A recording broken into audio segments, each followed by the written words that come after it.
Ahí, buenísimo. Bueno, bienvenidos a todos. Yo soy Tommy, uno de los tres fundadores de Edison. Acá vamos a ir fijando a Teo, a Gabriel y a mí para que pasemos a charlar entre los tres. Nada, un gusto y muchas gracias por animarse a sumarse a este evento. Somos tres apasionados por este mundo del no-code. Así que nada, me encantaría como iniciar antes de arrancar como preguntándoles un poco y que los que se animen a compartir en el chat mientras nos vamos presentando como por qué están en este evento, qué los trae, qué les interesa aprender del no-code y me parece que eso está buenísimo como para arrancar y que vayamos guiando la charla hacia allá y a partir de ahí obviamente nosotros vamos contando todo esto. Pero bueno, yo soy Tommy, soy uno de los tres fundadores de Edison. Edison es una plataforma online en la que nos asociamos con expertos para ayudarlos a lanzar sus propios cursos. Arrancamos a comienzos de 2022 y ya llevamos estos 2 años y medio en donde hemos lanzado más de 200 y pico de cursos. Algunos que nos fue súper bien, otros que menos, como toda experiencia emprendedora, pero muy disfrutable. Y bueno, nos encanta como generar estos espacios de contenido gratuito y aparte, además, también tenemos nuestros cursos abiertos al público sobre distintas temáticas. Y bueno, me entré a este mundo del no-code emprendiendo y me parece que podemos arrancar por ahí, que ahora los invito a Gabriela y a Teo a presentarse y que nos compartan también cómo llegaron al mundo de no-code. Cuando tuve que emprender yo, al principio como no sabía bien cómo arrancar, no teníamos un co-founder técnico, yo venía a trabajar en producto muchos años, pero no tanto en tecnología, así que a partir de ahí fue que, bueno, nada, arranqué a testear todas las herramientas de no-code. Primero la primera que usé fue Airtable, como para sistemas de backend. También usé una chiquita que se llamaba Unicorn Platform para crear landings para los primeros cursos que lanzábamos. Así que fuimos como testeando distintas herramientas ahí para arrancar este proceso de emprender y nos fue súper haciéndolo, como vimos que tenía mucho potencial y cada vez lo fuimos llevando a un nivel de complejidad más y hoy como ya seguimos usándolo, pero Teo les va a contar más como mixeándolo también con código. Así que bueno, los dejo a Gabriel y a Teo presentarse, si querés arrancar a Gabriel primero y después Teo y que cuenten también cómo fue que llegaron a este mundo. Perfecto, pues hola, con mucho gusto a todos. Mi nombre es Gabriel Neumann, como dice Tommy. Pues yo empecé en un tema distinto al no-code. Yo soy ingeniero mecatrónica, que es robótica y automatización. Le decía a Teo que yo me gradué hace casi ya 20 años. Y yo empecé en todo en el mundo de tecnología, en el tema de IoT, que es Internet of Things. Yo trabajé muchísimo tiempo haciendo casas inteligentes, edificios inteligentes, y ahí para mí es el inicio del no-code, porque para mí en esas épocas yo empezaba a programar audio, video, iluminación, haciendo drag and drop, que es básicamente no-code. Y justo cuando teníamos algunos tipos de problemas, nos metíamos al código atrás de los sistemas y ayudábamos a arreglar el sistema por atrás, ¿no? Con temas de XML que en su momento pues, no tenía ni idea de que existían, o temas de PHP que para mí eran otras cosas, porque a fin de que yo empecé a programar con ceros y unos, que es en un lenguaje ensamblador, el tema de bases de datos para mí era distinto, ¿no? Y era un tema que yo no sabía mucho en ese momento y ahorita pues voy aprendiendo. Y bueno, en todo el término de mi trabajo yo tuve una empresa, la troné, después tuve que empezar a trabajar a una empresa de cámaras de seguridad y hacía todo el tema de IoT para diferentes empresas y hubo un momento que yo me desesperé porque iba en el coche trabajando para mi negocio adicional y tenía que hacer más cosas y no podía yo estar haciendo los reportes que me pedía el nuevo jefe que tenía. Y entonces, en vez de hacer los reportes de manera manual, empecé a aprender a usar Make y empecé a usar Airtable. Y todos los reportes que tenía que hacer los hacía un robot en la noche y en el día siguiente yo los entregaba como si todo el día hubiera trabajado. Y así me quedaba unas 2 horas al día para poder trabajar en mis proyectos de automatización y de sistemas. Y justo ahí empecé a integrar también los sistemas físicos con los sistemas de tecnología. Hice una aplicación que después fue utilizada por la Fórmula 1 para el tema de seguridad aquí en México. Y conecté un sistema de rastreo para todas las personas que venían de la Fórmula 1 a través de no-code, ¿no? Y entonces empecé a desarrollar ese tipo de sistemas y aprovechar lo que ya sabía de un lado para el otro para moverlo, ¿no? Inteligencia artificial para mí es algo que no es nuevo. Yo hacía inteligencia artificial con visión artificial para cámaras de seguridad, lectura de placas, identificación de rostros, identificación de personas. Y en los últimos tiempos, después de ir aprendiendo un poquito, tuve que aprender cómo funciona el Internet y me di cuenta que todo funciona de la misma forma, que es pedirle una solicitud a un servidor y recibir y dar información. Así es como funciona el Internet y así es como funcionan todas las herramientas, y de ahí empecé a trabajar en nuevas habilidades, nuevas programaciones. Me empecé a certificar un poquito en JavaScript para poder programar. Aprendí Python y gracias a nuestros amigos de ChatGPT ahora puedo hacer todo con un buen prompt y entendiendo qué es lo que tienes que hacer y qué es lo que quieres hacer, ¿no? Y así es como llega al mundo no code. Buenísimo, increíble. Bueno, después de eso, quizás yo en contraste vengo de un mundo bastante opuesto. Yo me presento, nada, soy Teo, soy Product Designer acá en Edison, y vengo de un perfil mucho más humanístico. Yo soy diseñador y también licenciado en Humanidades.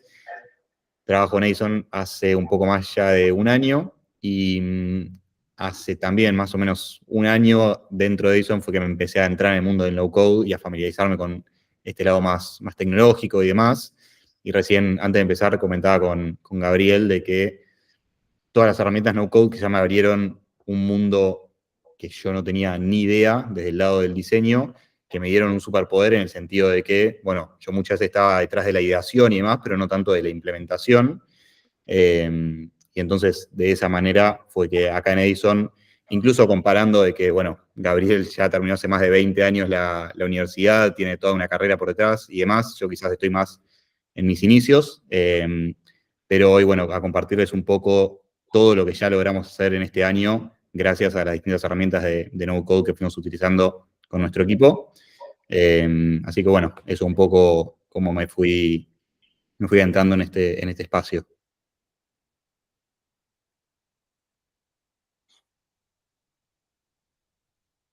Estoy muteado. Espectacular, espectacular la presentación de ambos.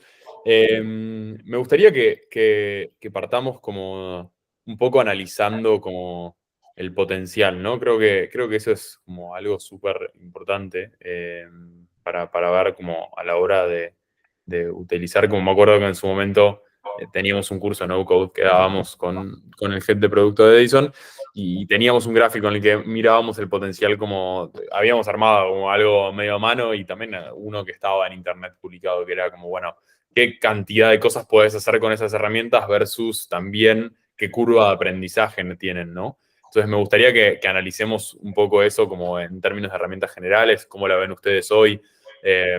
Obviamente el no-code tiene como un nivel de facilidad mucho mayor al de aprender a hacer código, pero todavía hay una barrera igual de tiempo de aprendizaje, sentarse como, y meterse en eso. Como Gabriel, me gustaría como que nos compartas eso, cómo lo ves vos hoy en esas herramientas. Obviamente va a depender de qué herramienta.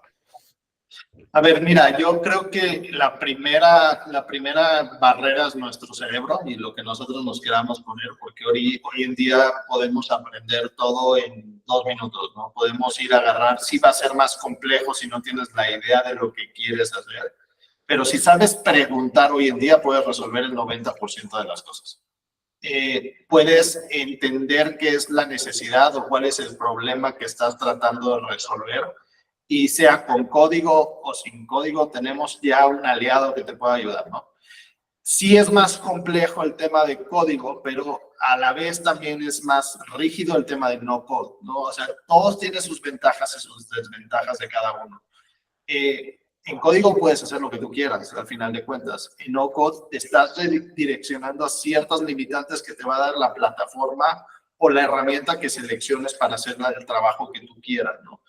Puede ser un móvil, puede ser un no loco, puede ser un WeWeb, puede ser un Framer, un CAD, Flow, que tienes un poquito de mayor nivelidad, pero también entre más fácil sea entrar, más difícil es cosa más complejo puedes hacer tus proyectos y algunas cosas que no puedas hacer.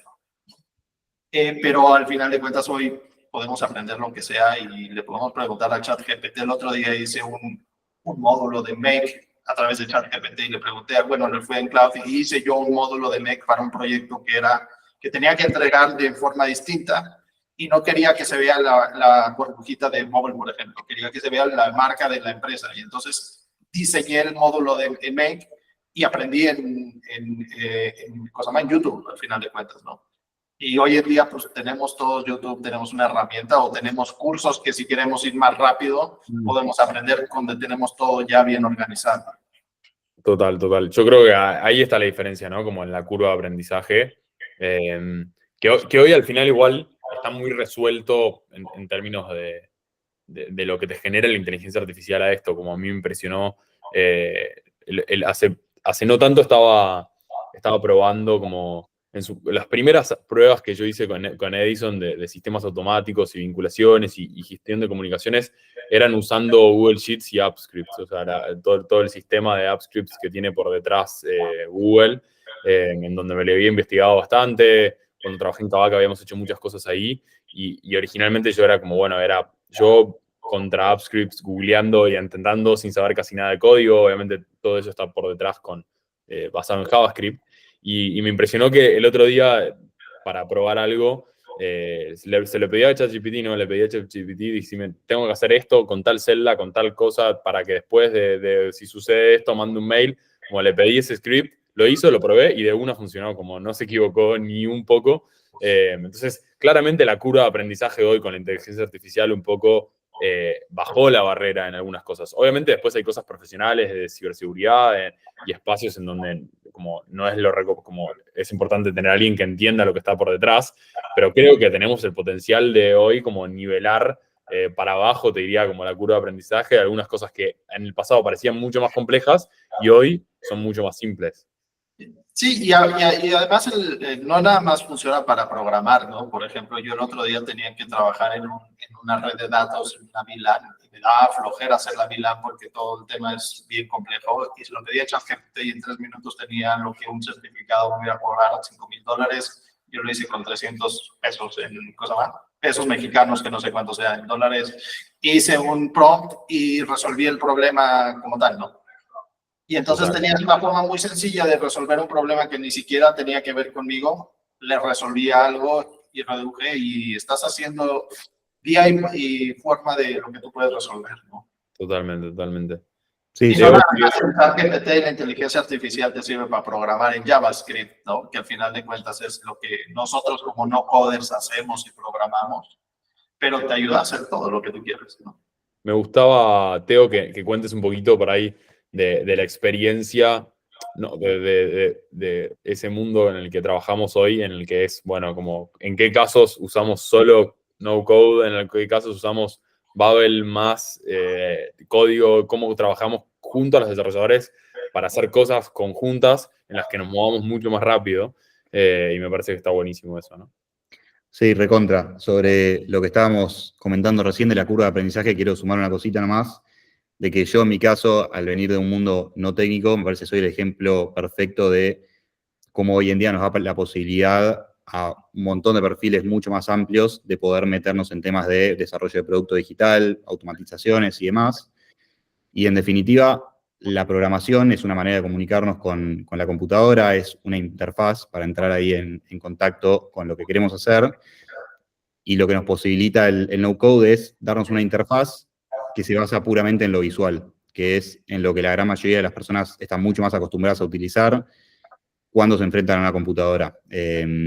Entonces, por ejemplo, poder realizar conexiones y demás, todo simplemente utilizando un mouse, es algo que te da una facilidad mucho más grande. Obviamente después están las limitaciones, porque bueno, al poder hacerlo de esta manera, se enmarca en lo que la plataforma no-code te permite hacer o no, como dice Gabriel, de que bueno, en definitiva, al hacerlo en código tenés un mundo mucho más amplio y las barreras son mucho más bajas de lo que se puede hacer.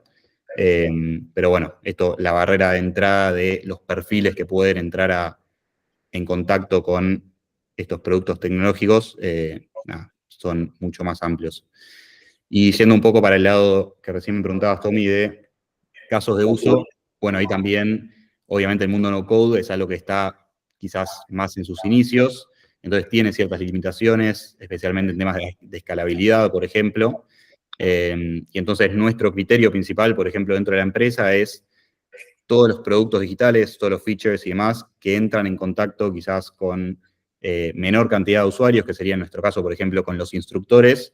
Por lo general lo vamos a estar desarrollando más en no-code, cuando, por otro lado, quizás cuando nos enfrentamos más al usuario final de los alumnos interesados o incluso acá ustedes inscriptos en los eventos gratuitos, por tema de escalabilidad, de performance y demás, solemos apoyarnos más en temas de código, pero en definitiva también depende un poco cuán fundadas tenemos ya las ideas, cuán validadas las tenemos, porque también, por ejemplo, nosotros utilizamos mucho el no-code para salir a validar hipótesis de productos que podemos empezar a desarrollar. Entonces, por ejemplo, ahora las landings de los cursos nosotros las tenemos desarrolladas en código, pero tenemos una landing exactamente igual, que le vamos haciendo algunas modificaciones, que la armamos en una plataforma no-code que se llama Babel, que es principalmente lo que yo les voy a estar compartiendo,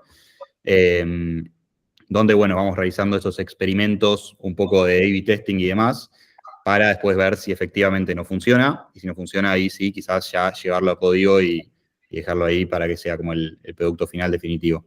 Está buenísimo ese ejemplo. Y te iba a preguntar, que ese es un tema que sale mucho, ¿no? Como me acuerdo que en su momento cuando teníamos el curso, era una de las cosas que más nos preguntaban. Pero ¿hasta qué punto escala esto, no?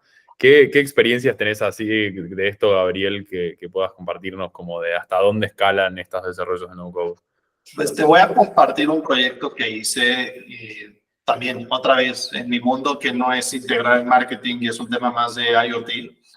Empecé yo a me pidieron un proyecto para hacer publicidad digital en camiones de transporte público, ¿no? Y entonces lo que pasaba es que era una ruta, no sé si hay en los países que van por todos los lugares y van pasando por cada uno de las paradas. Y lo que querían ellos es que cada vez que se acercaba a una parada esta, nombraban la parada y pusieran alguna publicidad del tema de los locales que están en la zona. Y pues al final de cuentas eran 60 camiones en el cual tenían 60 en paradas, y yo empecé a hacerlo todo con Make. O sea, empecé primero Make, hice toda la automatización para que cada vez que llegara a un cierto punto por georreferencia, era qué georreferencia era, y les mandaba la publicidad para un lado y para el otro. Y bueno, al final de 2 días dije, esto no puede ser escalable con Make, porque me estaba saliendo casi $15 al día operar en Make, por la cantidad de tráfico que yo tenía que estar mandando. O sea, podría haber yo me quedado en Make y decir, ok, voy a pagar pues 15 por 30 y ese es el costo que voy a tener y ni modo. Pero yo traté de hacerlo lo mucho más rápido y dije, ok, vamos a irnos a hacer lo mismo en script. Y entonces lo que una automatización hacía en Make, la convertí en script, en Airtable. Y al final de cuentas, yo ya me di cuenta que iba a llegar al límite otra vez de las automatizaciones, a las 50,000 en menos de un mes. Y entonces dije, no puede ser. ¿Qué puedo hacer para poder hacer? Y ahí empecé a investigar un poquito lo que era, en su momento se llaman las lambdas de AWS o Google Functions, que tiene también. Y ahí empecé a aprender un poquito de lo que es ¿cómo llaman estos? El serverless automation. Y entonces, en menos de un día, yo tenía una automatización que me costaba $250 hacer, que ya sabía que se iba a operar, y después me costaban 30 centavos de dólar hacer una automatización de toda una ruta de un camión de 2 meses. Entonces, pude llegar a entender que el límite no nada más está en la parte tecnológica de lo que puedes hacer, sino está también en la parte económica de lo que tú puedes hacer, ¿no? Y hay momentos en el cual, si tú vas a hacer muchas tareas al mismo tiempo, te conviene ya crear a ti tu propio script, tu propio sistema para facilitar la vida de la gente y no utilizar estas herramientas no-code. Otro caso, por ejemplo, ahorita estoy ayudándole a alguien en Estados Unidos que quiere transcribir N cantidad de videos. Otra vez, lo podemos hacer por Whisper, lo podemos hacer por temas de gratuitos, pero si nosotros podemos empezar a utilizar algo de código, empiezas a transformar las herramientas no code en código. ¿Cuál es la gran diferencia en la velocidad de iteración, no? Yo, por ejemplo, una automatización la puedes hacer en 3 minutos, pero hacer un código te puedes tardar 3 semanas, 2 semanas, operar, que te esté funcionando. Y entonces tienes que identificar cuáles de las tareas te van a hacer o te conviene convertirlas a código, o cuáles tareas pues las vas a usar 2 o 3 veces. Si se equivoca uno, si pasa algo, no pasa nada, ¿no? Y entonces tienes que ir jugando en dónde vas a llegar de un lado al otro. Yo siempre he dicho que el no code más el código es lo que se debe de hacer. No debes de quedarte a, yo soy puro no code y ahí me quedo y no sé, no toco nada de código, no puedo hacer nada. No, porque aparte no funcionan así las cosas. Totalmente. Tienen que funcionar. Y hoy en día en Make más de los módulos son el HTTP request, que son los módulos que tú vas a solicitar una llamada. Porque es la única forma que puede funcionar y así funciona el Internet, ¿no? Y entonces te da mucho mayor facilidad y mucho mayor fuerza en tus proyectos si le metes algo de código. Y te digo, no tienes que ser un experto en JavaScript, no tienes que ser un experto en Python.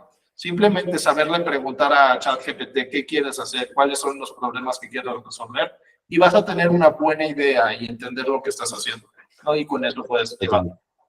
O sea, ahí creo que está la clave, ¿no? Como que es un poco lo que decía Teo también, como una combinación de, bueno, testeo hasta un punto en el que tengo algo validado y ya me doy cuenta que la velocidad y la escalabilidad y el costo son factibles como transitarlo hacia otro lado. Como nosotros tenemos, o sea, y esto es contemplando que, por ejemplo, Babel, que es una de las aplicaciones que usamos nosotros, yo sé que está montada sobre una infraestructura de lambdas. O sea, es la misma infraestructura sobre la que está montada, salvo que encima tiene una capa de layer de un costo adicional que te pone Babel. Entonces vos no estás pagando por el lambda y un costo adicional que te provee Babel. Entonces al final, si ya sabes como que lo vas a usar todo el tiempo, bueno, salgamos de un layer menos de costo y vayamos al costo más barato. O lo mismo que en Make, al final el Make son todas APIs que si vos es una API la usás de manera recurrente, y a nosotros nos pasó como teníamos algunas aplicaciones que hoy ya generaban como, no sé, 1.000, 2.000, 5.000 transacciones o movimientos de API por mes. Y en ese momento en el que ya teníamos esas que generaban tanto, era mucho más barato salir a desarrollar esa API o vincular esa API manual con alguna de las horas de nuestros desarrolladores que seguir pagándole 5.000 transacciones, 5.000 makes por mes a una de las personas. Después, las que haces 20, 30, 40, 50, todavía no vale la pena generar un desarrollo en eso porque es más barato el costo de hacer ese volumen de transacciones pagándoselo a Make y no invertir el tiempo de tus desarrolladores en pagar eso, ¿no? Creo que ahí está como ese juego. Tienes que encontrar cuál es el momento adecuado, ¿no? Al final de cuentas, habrá algunas herramientas que, por ejemplo, para ti el core puede ser todo lo que tenga que ver, como decía Teo, todo el tema que tenga que ver con los alumnos, pero a lo mejor la parte de facturación no la haces, la sigues haciendo en Make, ¿no? La sigues haciendo en otro lado porque no es un core de tu negocio, no te va a diferenciar si lo haces. Ponte que te cueste lo mismo hacerlo de un lado para el otro, pero tienes que invertir y como todos buenos emprendedores tenemos que poner nuestros recursos en donde más nos va a generar, ¿no? Total. Bueno, mientras seguimos la charla y ahora como seguimos con otro tema y te dejo, Teo, seguir, como si quieren ir pensando preguntas, ir compartiendo en el chat las cosas que tengan, que les vayan surgiendo, como súper abiertos y nada, vamos a ir contestando también, así que ideas. Yo voy llevando la charla con lo que se me va ocurriendo, pero muy abiertos a las preguntas que tengan ustedes. Bueno. Yo tengo una pregunta en general. Para mí, por ejemplo, encontrar cuál es la herramienta adecuada para cada uno de los problemas, creo que es lo principal para esta gente que va a querer automatizar. ¿Ustedes cómo encuentran o cómo saben cuál es la herramienta correcta que deben de utilizar para un producto que ya está bien definido como ustedes, ¿no? Como lo que tienen ustedes?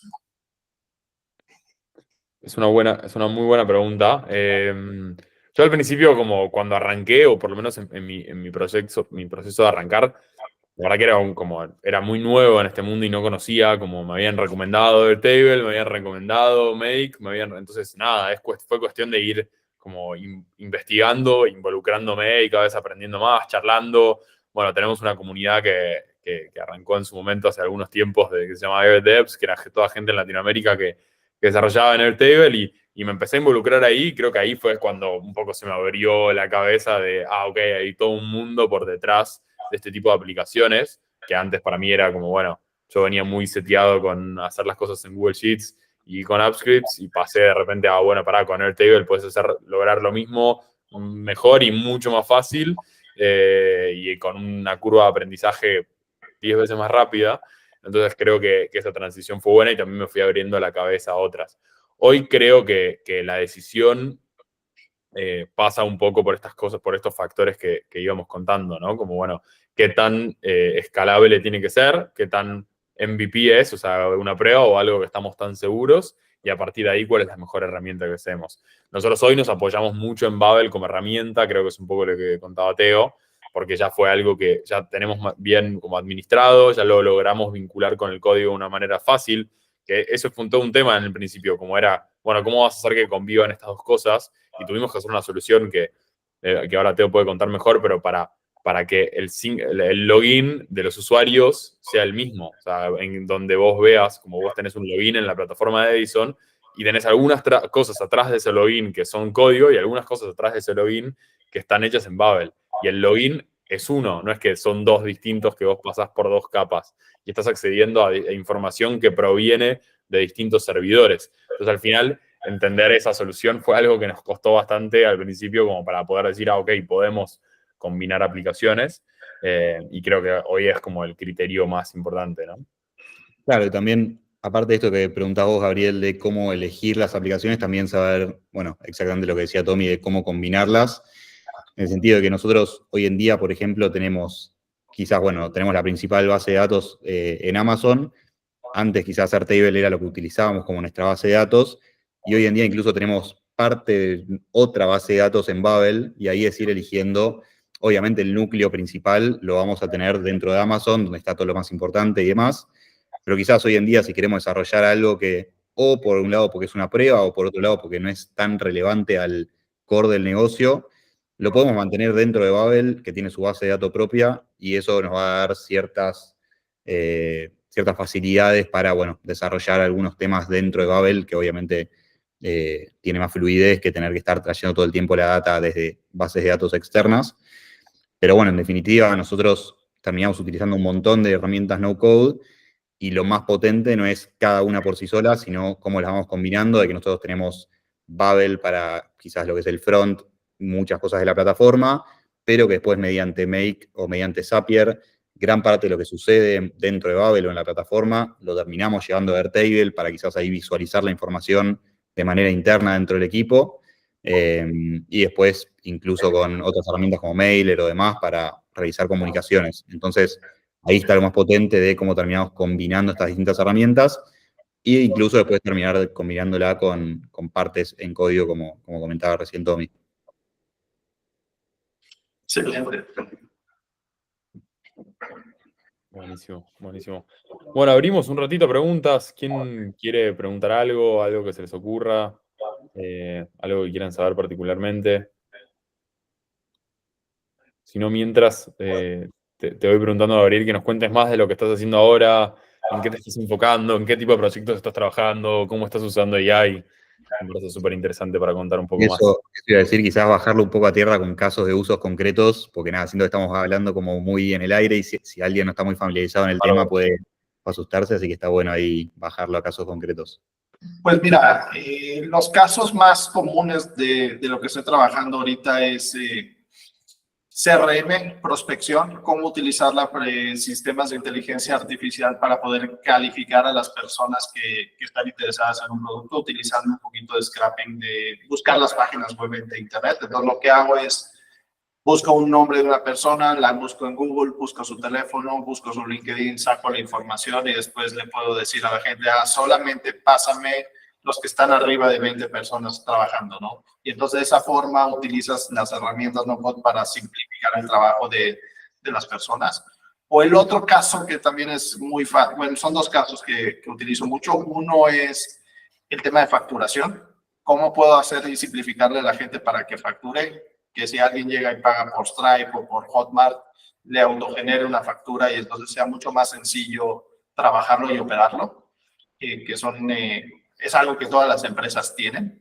Y el otro es todo el tema de distribución de contenido y de generación de contenido, y ahí es donde entra un poquito AI para podernos facilitar este trabajo de entender lo que está pasando, ayudar al copywriter a que haga un trabajo mucho más sencillo cuando tenga paga. algunos textos ya hechos y después nada más pueda corregir y publicar, ¿no? Esos son como los casos más comunes que hago hoy en día en este mundo que es el mundo de marketing, y en el otro mundo digital, pues temas un poquito de ciudad inteligente.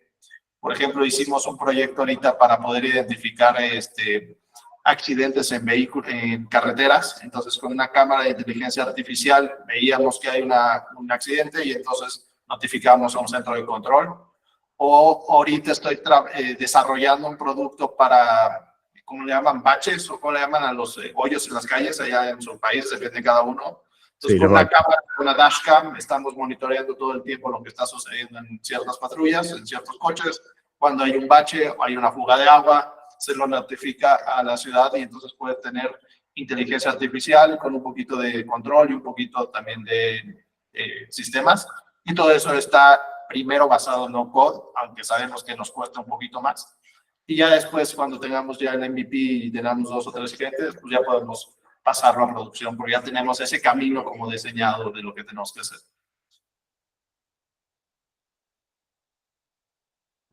Entonces hay 2 mundos totalmente distintos que podemos tener, ¿no? Y 2 diferentes tipos, casos de uso de cada uno de ellos. ¿Estás muteado también? Batista, ya, ahí. Ah, bárbaro. Sí, pregunte. Yo tengo el miedo de que la respuesta sea YouTube, pero Gabriel, igual te voy a preguntar, porque ahorita en tu primera intervención nos hablabas un montón de server algo, sí, como ya conceptos mucho más técnicos, como más avanzados, donde puede uno aprender de eso, que no sea introductorio, sino ya a meterse como en esa parte un poquito más técnica del no code. Mira, yo no hay, yo otra vez, no te voy a decir que te vayas a YouTube a aprender, pero hay diferentes tipos de escuelas. Justo estuve ayer con una que se llama DBFM, es de un amigo de aquí de México, que se dedican a enseñarle a la gente a programar en Node.js, en Laravel, en programas de base chiquitos. Y de ahí empiezas a aprender un poquito lo que se llama el serverless, ¿no? Al final de cuentas, el serverless quiere decir que no hay un servidor que está corriendo todo el tiempo funcionando y no tienes que llamarlo. Eso es lo que es serverless. Yo aprendí un poquito de Node.js para poder hacer ese tipo de cosas, que al final de cuentas es muy parecido a JavaScript. Y por ahí empiezas a aprender ese lugar. No, yo no te podría dar una clase en nada de eso, no soy experto en eso, al final de cuentas. Y eso es, creo que un mal del no-code y un mal hasta de mi carrera, que era mecánica y robótica, que es no eres experto en nada, sino vas aprendiendo un poquito de cada una de las cosas y las vas utilizando para cada una de ellas. Ok. Pero si quieres así de los principios, no otro. YouTube University es la mejor que yo he encontrado. Sí, total. No, o sea, pero todo depende de qué quieras hacer, ¿no? Yo iría más a aprender con un proyecto que ya está encaminado, que yo quiero hacer algo con ese proyecto, al revés, y no aprender una herramienta por aprender una herramienta, sino yo me iría al revés. ¿Qué es lo que quieres tú hacer? ¿Qué es lo que quieres lograr? Y sobre eso ir a aprender en ese momento. El americano le dice just in time learning. Y es lo mismo, tienes que ir aprendiendo de acuerdo a lo que vas necesitando en ese momento. Por ejemplo, yo ahorita estoy aprendiendo a hacer programática SEO. Entonces, otra vez, pues tengo que aprender programática SEO y cómo hacerlo para llevarlo para allá. Y pues me tomo algunos cursos, vas comprando, vas buscando cursos, y lamentablemente para latino aprendo más en inglés que en español, por alguna razón. No sé por qué no he encontrado un buen camino en español para aprender a un nivel bueno. Y eso, pues al final de cuentas, tenemos que ir bajando porque los costos son totalmente distintos para eso. Sí, de acuerdo. Y me sumó, Tommy, a la pregunta que hablábamos ahorita de cómo decidir esa red de soluciones que uno necesita para un proyecto.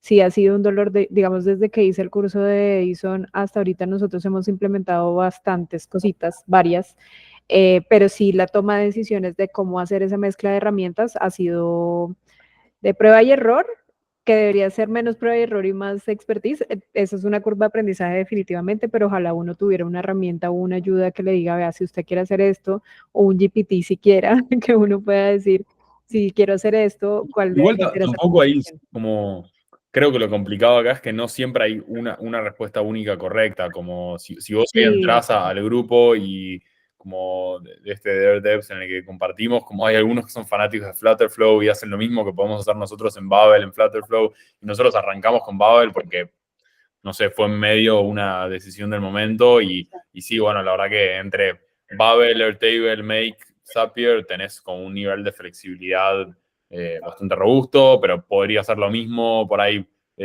no usando Make y usando Zapier o usando Zapier y usando Make o en vez de usar Airtable usar otros, no sé, usar las nuevas cosas que tiene Notion hoy en bases de datos, como creo que son todas como que tienen ventajas y desventajas parecidas.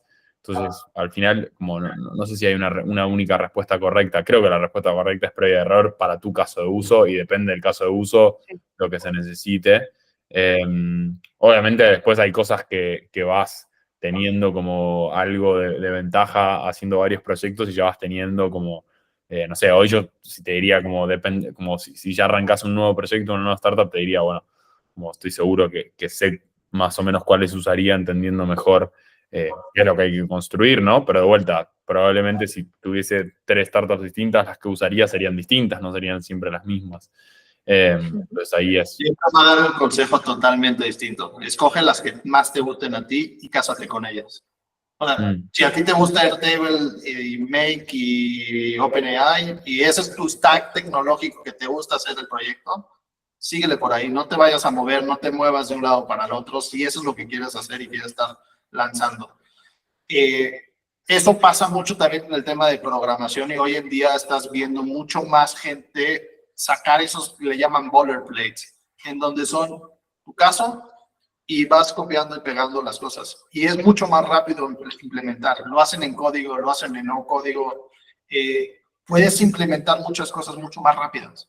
No tienes que estarle pensando. Yo, por ejemplo, para mí hacer una facturación, un sistema de facturación, el primer cliente me cuesta mucho tiempo, pero el segundo es un copy-paste. Como programador, no sé, me dejarán mentir lo que hagan ustedes, Tomás y Teo, pero para mí me volví más copy-paste que otra cosa. Hago más copy-paste hoy en día que antes. Todo es copy-paste. Todo. Hasta en Bobble puedes hacer el copy-paste. Hasta en Make puedes hacer un copy-paste. Y es mucho más rápido. No tienes que estarle pensando del otro lado qué voy a hacer. Y ahora me voy a ir por Airtable o me voy a ir por Smartsheets. Ahora me voy a ir por Google Sheets o me voy a ir por Airtable. O voy a hacer una base de datos en Chano o en Bob. Usa la que te guste más a ti. Conoces ya los precios. Conoces ya también las limitantes y las ventajas y por ahí te vas. Si encuentras que en un momento tienes una falla muy grande, pues entonces vas y cambias, pero antes, nada. Sí, yo estaba pensando algo similar en relación con Babel, lo que es Babel para nosotros, que lo empezamos a utilizar, como decía Tommy, sin tanto criterio quizás por detrás, y nos dimos cuenta la flexibilidad que nos daba, la potencia que nos daba en la producción de productos digitales y demás, y quizás llega un punto que lo usamos para casos de uso que no está tan pensado para eso, pero nosotros como es con lo que más estamos familiarizados, y esto que dice Gabriel de poder reciclar distintos componentes que fuimos creando y hacerlos a una velocidad mucho mayor. Por ejemplo, tuvimos un caso de que teníamos que armar un componente de un módulo de contratos para que, nada, firmen los instructores en relación con lo que iban a hacer los cursos. Y seguramente existe alguna herramienta con la cual podríamos haber hecho algo que ya estaba prearmado o algo por el estilo, pero nosotros, como ya estábamos completamente familiarizados con Babel, en un día armamos algo nuevo, que bueno, también teníamos la ventaja de poder hacerlo flexible y a nuestras necesidades. Y bueno, en un día terminamos armando un módulo de contratos que si nos hubiésemos metido quizás en una nueva plataforma, nueva herramienta específica para eso, hubiésemos tenido que pasar por toda la curva de aprendizaje de, bueno, ver de nuevo por dónde arrancar, cómo está estructurada la plataforma y demás. Ya una vez que estás familiarizado con algo, trabajar ahí es mucho más veloz y eficiente también. Pero el aprender nunca te va a quedar, ¿no? O sea, depende para qué lo quieras. O sea, a mí me gusta aprender y yo aprendo mucho y aprendo rápido, pero si no, me quedaría con una nada más y ahí me va. Yo, por ejemplo, le decía a Teo, yo quiero aprender móvil, pero hay que saber cuándo puedo aprender móvil y cuándo no, y entonces cuándo me toca. A mí ahorita me toca aprender programática SEO porque aparte que está de moda, sé que puedo hacer mucho más cosas que la gente no va a poder hacer. ¿no? Y entonces Bobble lo dejo aparte. No es el momento para mí para aprender Bobble ahorita. Total. Sí, sí, sí. Sí, yo creo que cuando contestaba, como decía un poco, o sea, lo dije de otra manera, pero quería era lo mismo, como con distintas herramientas podés lograr cosas bastante parecidas, entonces como elegí las tuyas y después obviamente fíjate las particularidades del proyecto, pero al final como no es que hay una correcta para tal, una correcta para tal, sino que podés con distintas lograr cosas similares.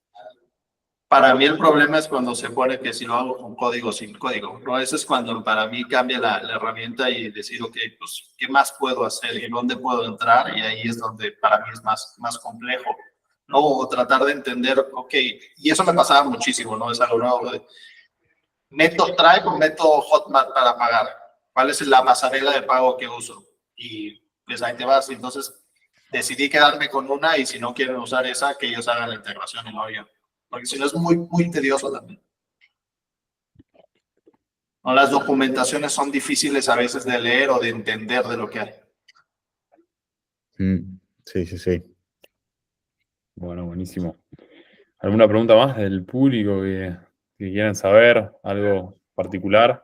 Si no, Teo, podés contar alguno de los casos en los que estemos trabajando nosotros, que me parece que está súper bueno.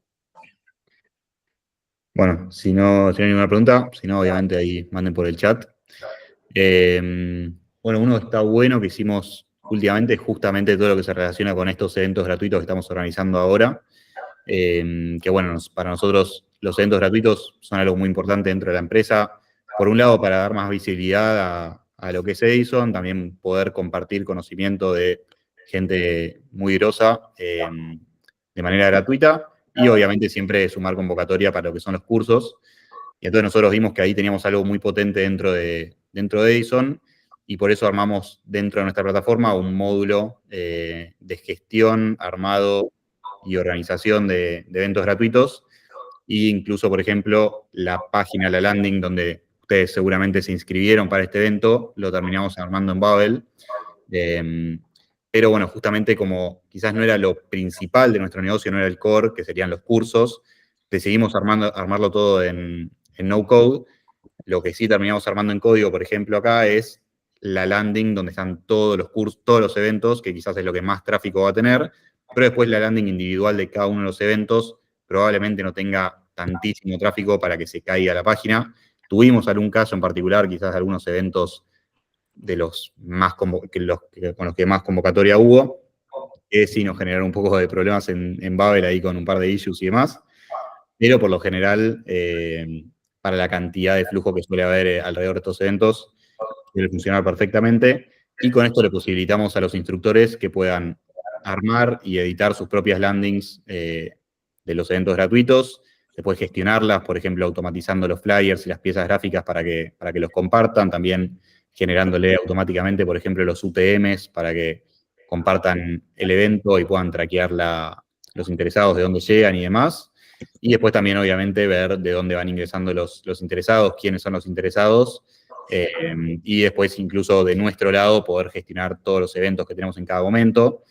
Y eso quizás es algo que no mencioné, que es otro uso que nosotros le damos que nos sirve un montón, que es para la plataforma interna, para la plataforma de lo que es el manejo interno del equipo, de un montón de cosas, de la gestión de leads, tanto de leads de cursos, de eventos, que quizás ahí también vamos haciendo cosas más flexibles o más acomodadas a la necesidad del momento.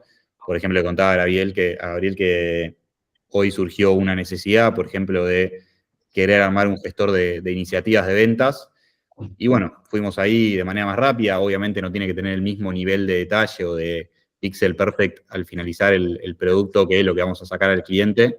Y bueno, entonces ahí nos da mucha potencia para lo que es la plataforma interna. Así que bueno, como eso, un montón de casos que hemos ido desarrollando en estos últimos meses.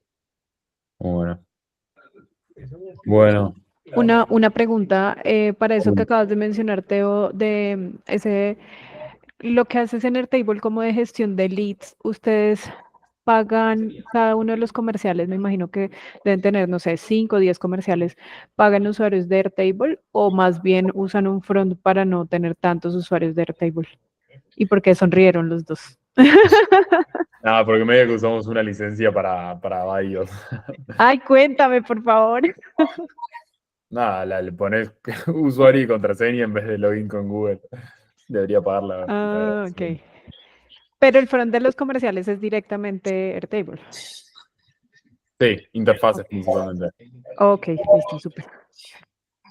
Ahí, Pati, yo creo que es el mal del latino, ¿no? Porque sí, yo he trabajado con los dos, con el latino y con el americano, y el americano sí paga para cada una de las personas que tiene. Y te da otras ventajas, ¿no? Te da ciertas cosas, por ejemplo, mismo Airtable te da ciertas ventajas en las mismas interfaces, en las cuales ya puedes generar un dashboard para cada uno de ellos. O bien, yo lo que hago cuando quiero salirme y tener mucha gente, les digo que vayan a usar una herramienta como un software o como no loco para que puedan hacer sus portales cautivos y puedan tener un portal más de negocio. Te da mucha información tener cada usuario como tal y te da ciertas ventajas, ¿no? La única desventaja es el costo que va a tener, los 20, 30 dólares que son más en Airtable, o si usas otras herramientas, el dinero que te va a costar. Pero creo que la ventaja que te da el conocer qué está haciendo tu comercial, qué está haciendo cada una de esas personas y la simplicidad, lo debes de pagar o lo debe de generar el negocio para que pueda funcionar. ¿No? Ese es mi punto de vista y como tienes, y lo más sencillo es poner un usuario y contraseña de cada uno y entrar y dejarlo por allá. Pero te quitas ciertas ventajas de trazabilidad, más en el tema comercial o en el tema de producto. Sí, de acuerdo. Y en este momento estamos en ese estado, pero ya este mes estamos con muchos usuarios. Entonces comencé a cuestionarme el precio, pero sí, en este momento estamos con usuarios individuales. Yo sí te recomendaría que vieras, si estás todo en el table, que veas herramientas externas como Loco o como Software, en el cual se conectan a través de API a Airtable y te dejan los precios mucho más económicos. ¿Cómo me dijiste que se llamaba la primera, Gabriel? Perdón. No Loco. No, porfa. Ahí sí, Ok. si necesitas algo de ahí, son 60 días que tengo de free trial. Yo soy experto de ellos y también uso, el otro se llama WeWeb también. Es un poquito más complicado. Ok. Y en esas igual uno puede restringir el acceso a usuarios, solo que seguramente no te... Tú puedes hacer acceso que, por ejemplo, si yo quisiera que no vieras la información de venta de Gabriel o solamente pueda ver la venta de Gabriel, solo veo los récords que están direccionados conmigo. Maravilloso. Me Sí. sirve perfecto. Y permisos de edición y todo. Todo, permiso de edición, qué puede ver, qué no puede ver, qué puede estar, o sea, qué información puede llegar, que puede crear un récord, puede ver un récord, pero no puede actualizar el otro. Hay diferentes cosas. Si quieres, con mucho gusto, luego podemos ver, te hago una entrada para que veas exactamente lo que puedes hacer y tomas una decisión basada en eso. Para mí ese es mi stack, no Airtable y no Loco. Ay, buenísimo. Nos acabas de ahorrar como $300. Gracias. Sí, porque mucho hoy en día, todas las automatizaciones, ya ni siquiera estoy viajando a MEC, lo estoy haciendo en el mismo Airtable. Ok. Solamente cuando necesito conexión, por ejemplo, a OAuth, es cuando hago ya cosas en MEC. Subir archivos a Google Drive, subir archivos, por ejemplo, llamadas de teléfono que necesitan un OAuth. Eso es cuando ya me subo a MEC, porque la conectividad es más difícil. Ok, súper. ¿Tú nos puedes pasar, Tommy, la comunidad que mencionabas ahorita de... Sí. Y Gabriel, también tú estás en esa comunidad, ¿sí? En DBFM no, yo digo, no estoy ahí. Yo también, Okay. es un amigo, entonces es lo único. Justo estaba ayer platicando con él porque le dije que hiciera una universidad o un curso especial de no code para que puedan aprender a la gente a nuevas cosas y es todo. Pero te lo paso aquí ahorita también. De una súper. Igual yo me refería a la comunidad que mencionabas, Tommy, de, no Sí, sé, le sumamos seguro la de Mike. esa, súper, Esa sí. súper, de una, mil gracias. Sí. TFF, aquí está. Sí, es así, en eso sí estamos por ahí. Háblame por WhatsApp, Patricia, si querés, y ahora después te pido que te suman. De una, mil gracias. Bueno, ¿alguna pregunta más? Si no, creo que vamos cerrando por acá, ¿no? Estuvo buenísimo. Gracias, Gabriel, por tu No, tiempo. Teo, me encantó la charla. Y nada, estamos en contacto, gracias a todos. Ahora Teo está lanzando un curso de Babel que se va a dar en septiembre, así que si tienen ganas, y bueno, próximamente Gabriel seguro se venga algo en conjunto con Edison. Así que bueno, seguro, ya estoy preparando ahí el curso que sea algo que les pueda funcionar, ¿no? Y que pueda ver cómo hacer este tipo de cosas. bárbaro. Bueno, un gusto a todos y nos estamos viendo. Un gusto, Gracias. Sandra. Mil Ay. gracias, que estén bien. Noches.